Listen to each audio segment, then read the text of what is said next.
ನಮಸ್ಕಾರ ಪ್ರಿಯ ಹೊಲಿಗೆ ಪ್ರಿಯರೇ, ನಿಮಗೆಲ್ಲರಿಗೂ ನನ್ನ ಪುಟ್ಟ ಹೊಲಿಗೆ ಪ್ರಪಂಚಕ್ಕೆ ಆದರದ ಸ್ವಾಗತ.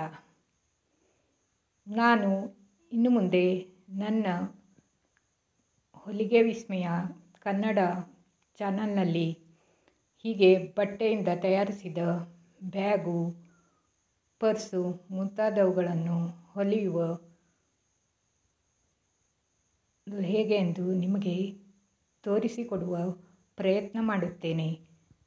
ಎಲ್ಲರೂ ದಯವಿಟ್ಟು ನನಗೆ ಪ್ರೋತ್ಸಾಹಿಸಿ ನನ್ನ ಚಾನಲನ್ನು ಹೀಗೆ ಮುಂದುವರಿಸುವ ಅವಕಾಶ ಮಾಡಿಕೊಡಿ ಎಂದು ನಿಮ್ಮಲ್ಲಿ ಕಳಕಳಿಯಿಂದ ಪ್ರಾರ್ಥಿಸಿಕೊಳ್ಳುತ್ತೇನೆ.